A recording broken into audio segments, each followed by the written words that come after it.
everyone, welcome to Two Car Pros. My name is Ryan, and today I'm going to show you how to replace the rear shocks on a 2014 Ram 1500. Before we go any further, I want to mention that you are going to need a special tool for this job. And that special tool is one of these. It's a 21mm crow's foot wrench. This will be integral in removing the inside nut for the top of the shock. So you're going to need one of these. You really can't get around it, and it makes the job a whole lot easier. I have left a link down below in the description, this exact one. Just go ahead and order it.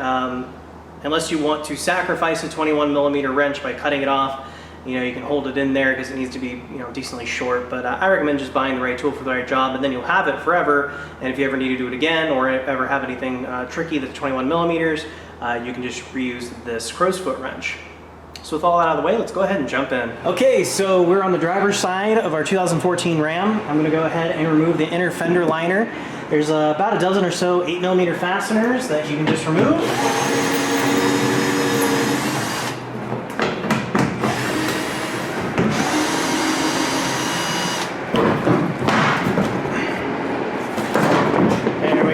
Slides right out, just like that. So what I'm going to do next is, with the front of the truck supported with a screw jack, or if you're doing this on the ground, a jack stand. You could use a floor jack too in this application. Just make sure you don't hit the anti-sway bar. What we're going to do is just compress the springs a little bit on the rear end so it's a little bit easier to get the bottom shock mount bolt out. So now we're going to remove the lower shock bolt, 21mm for the nut, 21mm for the bolt.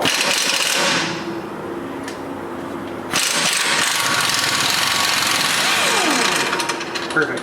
And because we took the tension off of it using our jack, it's really easy to remove the bolt. So here's the top bolt for the shock right.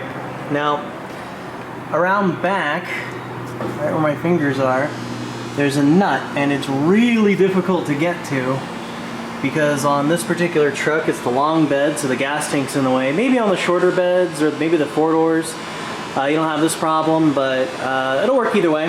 So what we're gonna have to do, so I got that shock out, and I didn't show doing it because it was pretty dark and mysterious.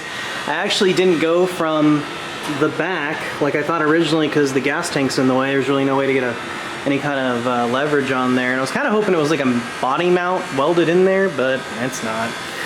It's a nut and bolt that looks just like this. This is it here. So what I did, I'll show you. I have this ratchet that has a right angle head, so you can get it into places like this. And I just swiveled it around backward to me on Tighten and put that on and held it in place. And then I buzzed it off with my impact gun, and that was able to get this nut and bolt out. So our shock has been removed fully. Do that for both sides. Hey everyone, future me here. And what past me doesn't know that the tooling you actually need is a 21mm crow's foot wrench that can actually slink back there and hold on to the nut like this. You might want to use a better implement than just the screw handle. But this is how you can grab onto the nut and loosen it or tighten it. They do include a little teeny tiny tool, but I tried using it and it just rounded right off. All those special tools don't work very well at all. So what you really want to use is one of these bad boys. So here's our replacement unit on the right. These are custom made King shocks for this exact truck. If you do get custom made shocks, note that they do say left, which means this is the driver's side, so they differ side to side.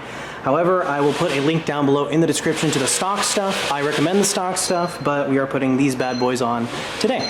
All right, so we're gonna replace our shock and our bolt. There we go, put it on like that. There we go, got it on finger. It's tight for it now. So now we can see that our replacement shock on the lower isn't quite there, so we can give our floor jack a couple more pumps until it lines up. Just like that, perfect. Let's go ahead and replace that bolt, nut on there. I'm just gonna leave the finger tight for right now.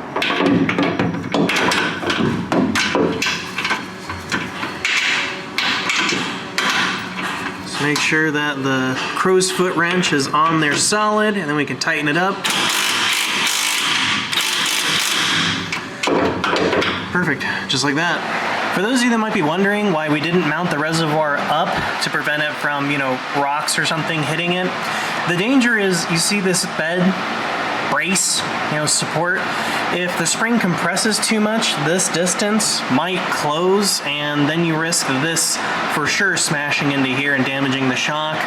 Because you got to imagine this being all the way over here, so it'd be like this. It hit that really easily, so just in case you're wondering. And then we can tighten the bottom shock. Now, if you are getting a custom thing like this, make sure that the longer shank is inward so the shock lines up. That's according to the instructions, and we can tighten this up. If you have a stock shock, like you most likely do, it doesn't really matter. You can go in either way, as long as the thick part is on the top. Again, two 21mm implements.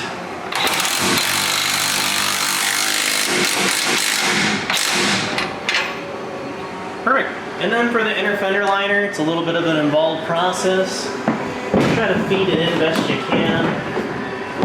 You know, firm but gentle. I find it easier to get one side in and then just kind of bend. But be careful.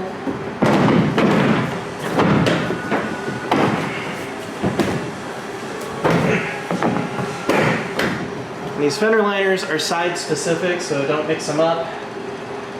And they have a propensity to break, like all the time.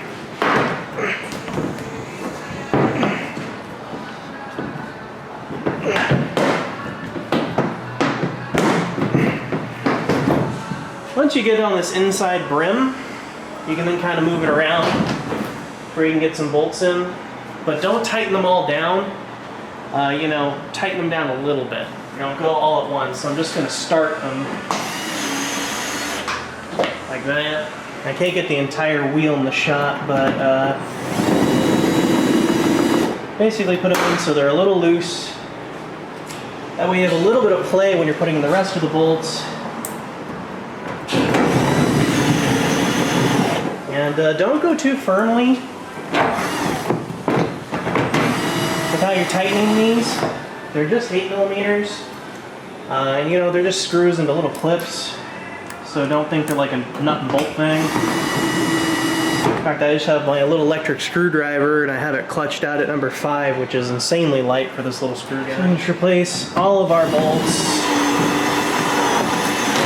Once we have all our bolts replaced, we can just go around and tighten it down.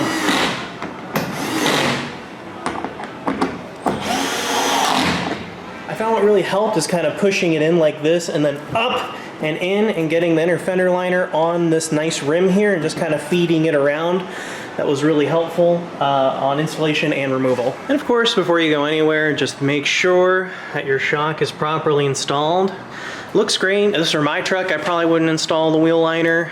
It does keep rust out of it if you live in a rust state, but we're here in the desert, so it's really not that big of a concern. Just make sure you put all your bolts back where you found them. Looks great. It's not wiggling around. It's not going to flap in the wind. Looks amazing. And so these shocks work perfectly with our stock springs. King made sure of that when we ordered them. And again, if you're ordering stock shocks, you don't have to worry about that at all because it'll all just match up and be perfect. So, very cool. Thank you so very much for watching. That's how to replace the rear shocks on a 2014 Ram 1500. I'll also say it's a pretty good idea to do all 4 corners of your truck at once. So it's a good idea to do the front and the rear shocks, the front coilovers and the rear shocks. It might even be a good idea, depending on the mileage of the truck, to replace the springs in the rear as well. Those do tend to fatigue a lot quicker than leaf springs, like in a conventional truck setup. So you might want to replace those as well. And once you've done all that, it's a good idea to get the truck aligned. Thank you so very much for watching. Make sure you're subscribed, and I'll see you next time.